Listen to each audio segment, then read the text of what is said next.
안녕하세요. 오늘 소개할 책은 문효한의 관계를 읽는 시간입니다.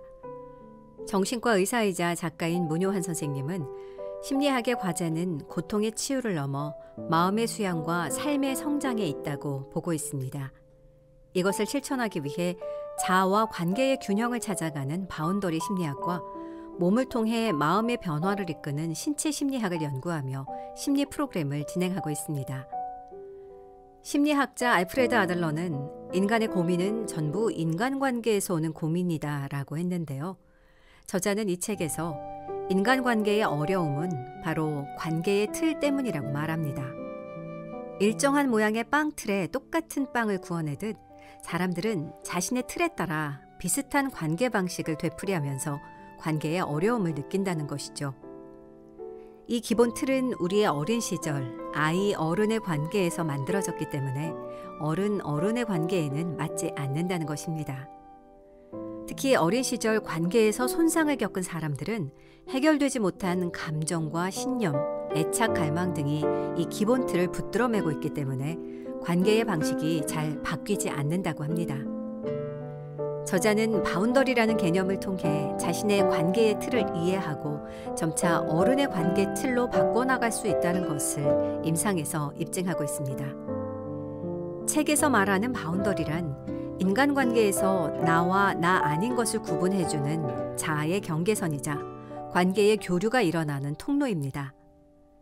자아의 진짜 모습은 혼자 있을 때가 아니라 관계 안에서 바운더리라는 형태로 그 실체를 드러낸다고 합니다.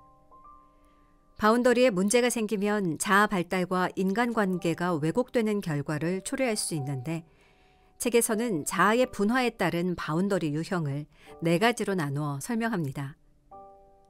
먼저 수능형. 누군가와 불편해지는 것을 견디지 못하고 상대가 자신에게 바라는 기대를 채우려고 애쓰느라 정작 자신의 욕구가 무엇인지 생각하지 못하는 유형. 둘째, 돌봄형. 누군가를 돌보면서 자기 가치감과 만족감을 느끼고 혼자서는 행복, 만족, 평화로움을 느끼지 못하는 유형. 셋째, 방어형. 사람들과 함께 있는 자리에서 긴장을 내려놓지 못하고 자기를 보호하는 데 급급해 정작 자신이 원하는 삶을 향해 나아가지 못하는 유형. 넷째, 지배형. 어디서든 중심에 서기를 원하고 이견이나 비판에 지나치게 예민하고 흥분하며 끊임없이 자신이 우월하다는 것을 확인하려고 하는 유형. 이러한 일그러진 바운더리를 다시 세우고 수능, 돌봄, 지배, 방어라는 관계 패턴을 깨고 바운더리부터 다시 세워야 진정 나답게 살아갈 수 있고 자기 세계를 만들 수가 있다고 합니다.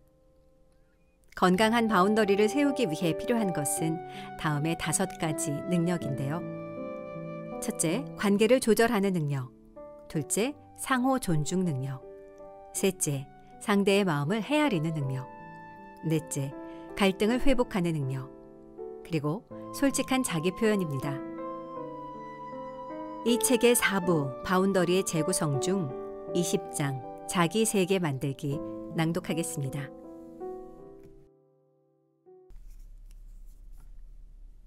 20장 자기 세계 만들기. 건강한 자기 세계를 가진 이들은 지금 행복할 수 있다. 자신의 영혼이 기뻐하는 행위를 알고 있고 하고 있기 때문이다. 건강한 바운더리의 핵심은 거리 조절을 잘하는 것도 아니고 싫어요 아니요를 잘 표현하는 것도 아니다. 우리는 방어하기 위해서가 아니라 서로 연결하기 위해 관계를 맺기 때문이다. 건강한 바운더리의 핵심은 서로 협력하고 친밀함을 나누는 상호적인 관계를 만들어가는 데 있다. 이를 위해 꼭 필요한 것은 자기 세계다. 건강한 바운더리란 억지로 만들어지는 것이 아니라 자기 세계를 갖추면 저절로 만들어지는 것에 가깝다. 자기로서 존재하고 기능할 수 있는 자기 세계를 가진 사람은 다른 사람과의 관계에서 지나치게 방어적일 필요도 없고 필요 이상 신경 쓸 필요도 없다. 지금껏 내 삶에는 내가 있었는가? 그렇다면 자기 세계란 무엇일까? 잠시 애착 이야기로 다시 가보자. 왜 애착이 중요할까? 애착이 독립의 토대가 되기 때문이다. 양육의 궁극적 목적은 애착이 아니라 독립에 있다. 독립이란 단지 집을 떠나 혼자 생활하는 것을 말하지 않는다. 자기 세계를 갖는 것을 말한다. 아이가 안정적 애착 관계를 형성하고 나면 다음 발달 과제는 탐색이다. 든든한 베이스 캠프를 둔 아이는 호기심을 가지고 세상 이곳저곳을 탐색한다. 끌리는 대상을 향해 나아가고 이를 만져보고 빨아보고 던져본다. 탐색은 곧 놀이다. 아이는 자신만의 놀이를 만들어내고 자신의 기호와 취향을 발달시킨다. 때로는 양육자의 존재도 잊은 채 잠시 자신의 놀이에 빠지기도 한다. 미약하나마 자기 세계를 갖는 것이다. 건강한 어른도 이와 같다. 보상이나 결과를 떠나 1차적으로 자신의 호기심과 관심에 따라 세상을 탐색하고 자신의 삶을 만들어간다. 자기 세계란 자신의 내면에 기반을 두고 생각하고 느끼고 표현하고 활동하는 주체로서의 삶의 영역을 말한다. 어릴 때는 자기 세계가 미약하지만 우리는 자라면서 자기 세계를 구축해간다. 완숙한 자기 세계는 단지 생활적인 독립을 넘어 자기 철학과 정서적 자율성을 갖춘다. 정서적 자율성이란 스스로를 위로할 줄 알고 스스로 기쁨을 만드는 것을 말한다. 대상 항상성을 갖춘 아이들이 엄마의 부재에도 불구하고 스스로를 위로하며 자신의 호기심에 따라 자기만의 놀이를 만들어내는 것과 같다. 그에 비해 미분화된 아이의 탐색은 자기 세계의 형성으로 이어지지 못한다. 이 아이들은 안전감이 없는 상태로 탐색한다. 분리불안이 해소되지 않았고 기본적 신뢰가 자리 잡지 못했으니 온전히 탐색에 집중하지 못한다. 호기심이 가는 곳에 집중하지 못하고 양육자의 반응을 살핀다. 양육자가 자신의 탐색 행동에 부정적인 신호를 보낸다고 느끼면 아이는 더 이상 탐색에 집중하지 못한다. 빨고 싶은 게 있는데 양육자가 엄한 표정으로 고개를 저으면 아이는 입에 갖다 대려다 말고 내려놓는다. 무심코 책을 펼쳐봤는데 순간 양육자가 기뻐했다면 아이는 이제 책을 붙잡고 놀게 된다. 미분화 유형은 상대의 욕구를 자신의 욕구라고 생각하기 쉽고 상대가 싫어하는 것은 자신도 싫어하기 쉽다. 성인이 되어서도 마찬가지다.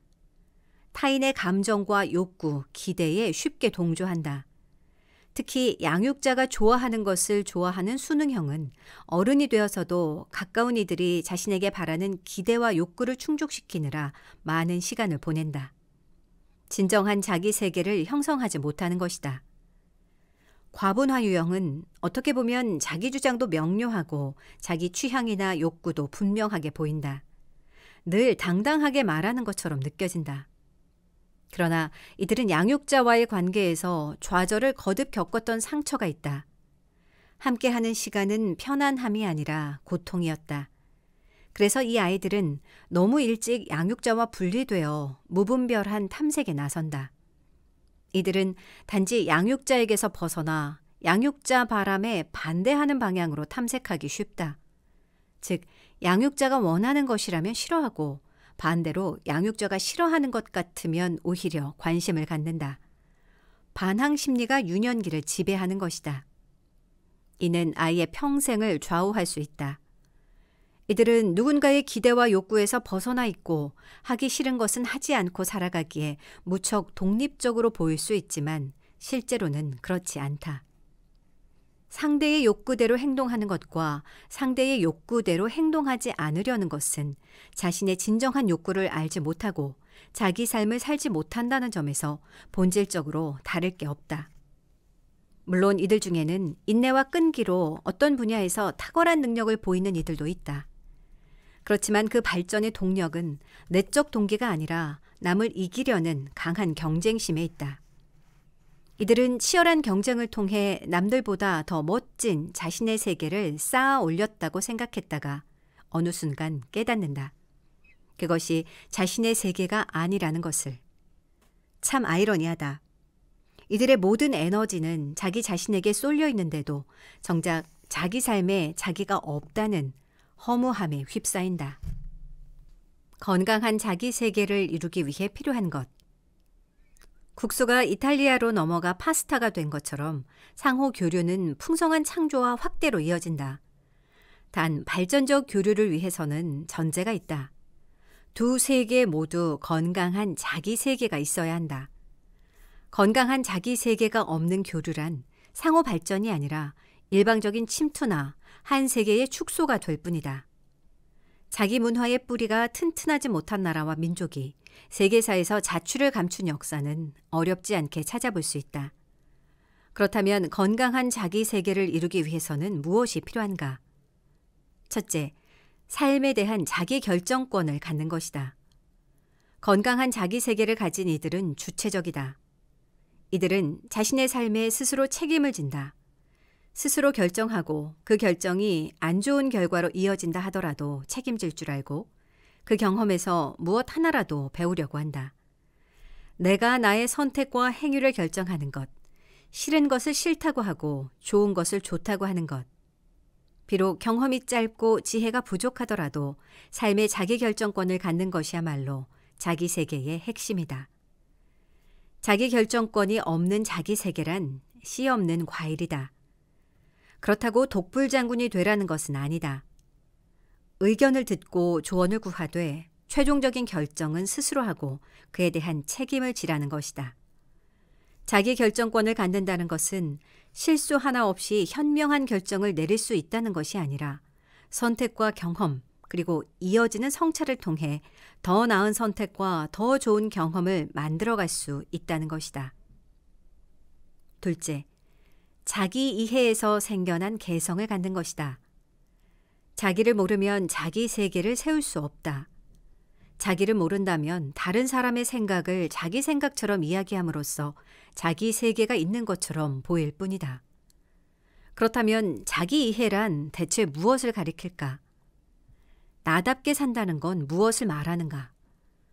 다양한 영역이 있지만 가장 중요한 것은 자신의 욕구, 재능, 가치, 이 세 가지를 아는 것이다.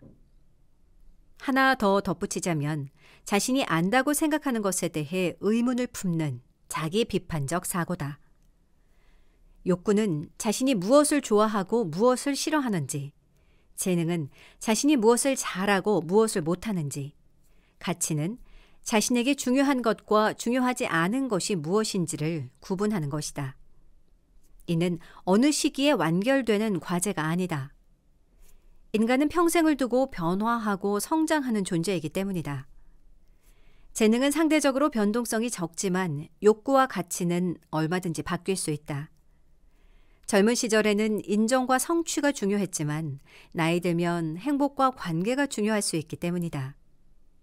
그러므로 자기 이해는 삶을 살아가면서 거듭되는 과정이다. 나라고 여겼던 것들이 허물어지고 새로운 나가 생겨나고 이 역시 시간이 지나면 또 허물어지고 또다시 만들어지는 연쇄적 변화를 거치는 것이다. 그만큼 나라는 존재는 다양한 가능성으로 존재하고 환경과 시간에 따라 변화하며 관계와 경험에 따라 모습을 달리한다.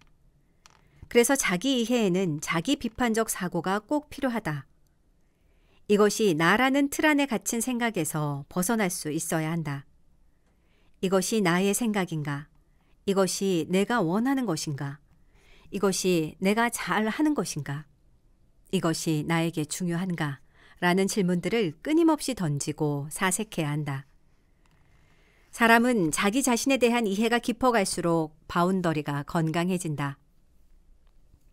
자기 이해가 깊어지면 자신의 고유한 관심사, 취향, 기호, 가치관, 사상 등이 형성된다. 나와 나 아닌 것을 구분하게 되면서 나 아닌 것에 매달리기보다 나인 것에 더욱 집중하게 된다. 나이 들면서 삶의 만족도가 높아지는 것은 더 이상 나 아닌 것에 집착하지 않기 때문이다. 나에 집중하면 굳이 따로 노력하지 않아도 자신의 개성이 만들어지고 자기 자신의 색깔을 갖게 된다. 개성이란 노력해서 만들어지는 것이 아니다. 자기를 이해하고 자기다움을 심화시켜 나가는 과정에서 저절로 만들어지는 것이다. 셋째, 관심사를 통해 방향성을 갖는 것이다. 자기 세계는 이동성이 있다. 밖으로 더 확장하려 하고 안으로 더 깊어진다. 고정되어 있지 않고 안팎으로 움직인다. 움직임에는 방향이 있게 마련이고 그 방향을 만들어가는 것이 바로 그 사람의 관심사다. 아이의 첫 탐색은 무질서해 보일 수 있다. 이것저것 손 닿는 대로 만지기 때문이다. 그러나 시간이 지날수록 아이는 자신의 마음을 잡아끄는 대상을 찾아가고 놀이를 만들어간다.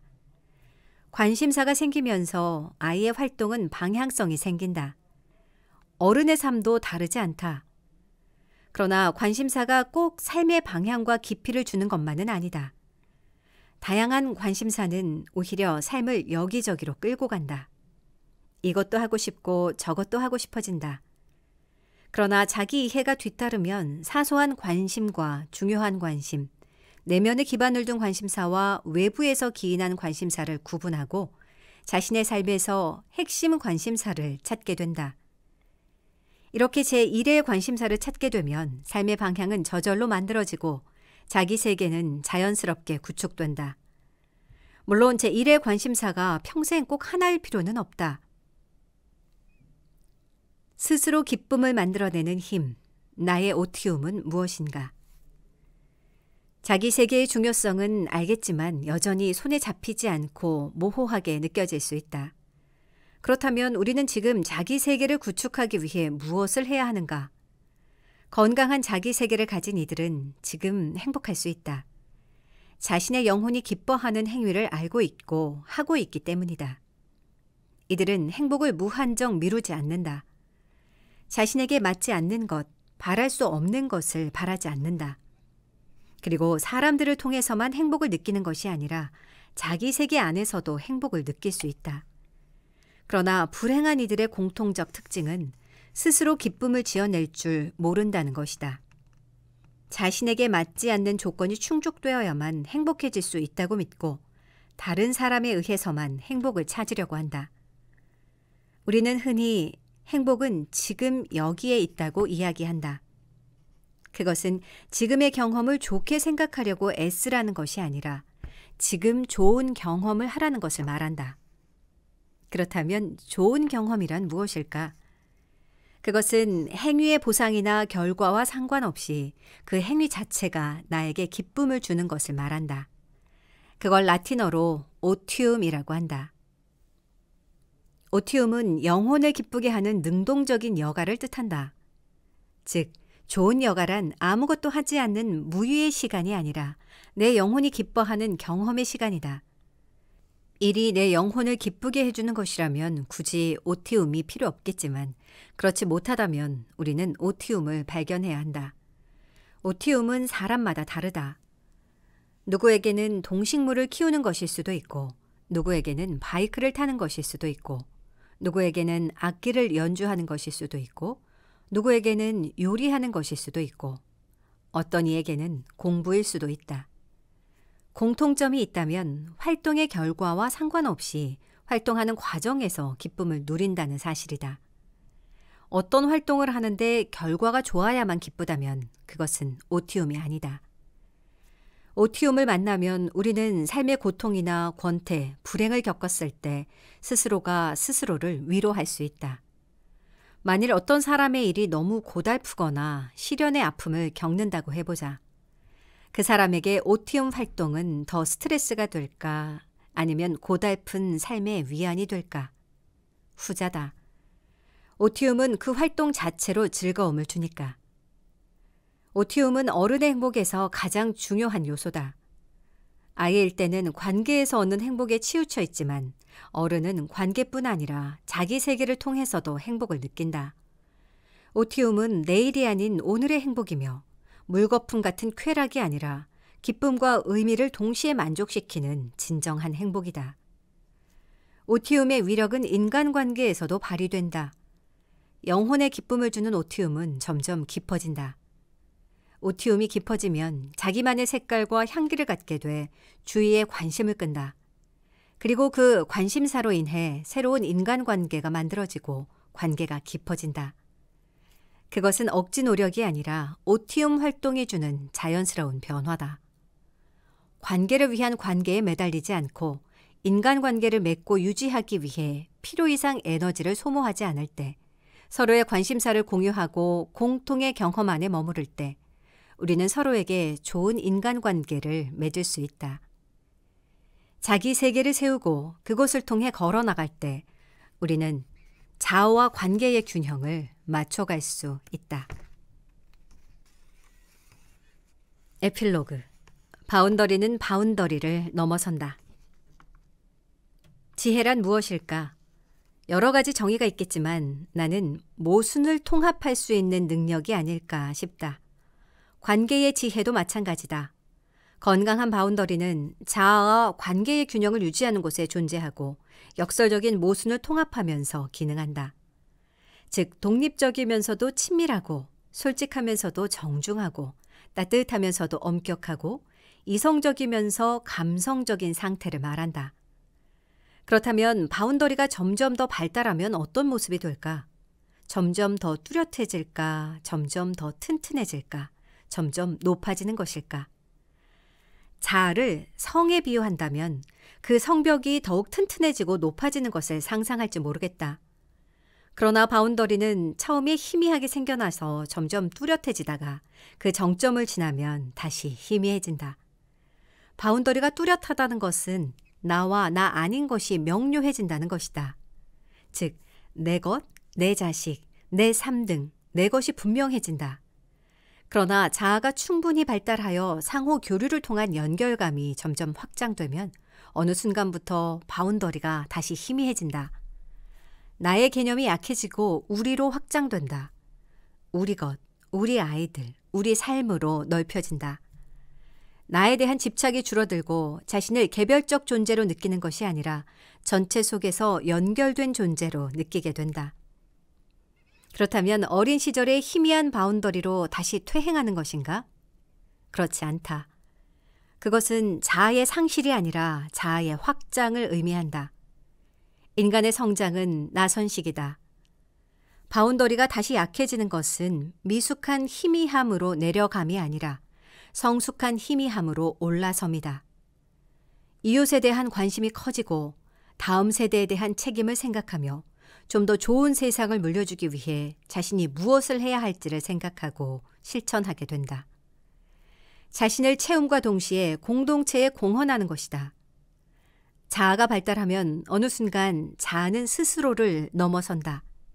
고로 빵이 되려는 밀은 먼저 잘 익어야 한다.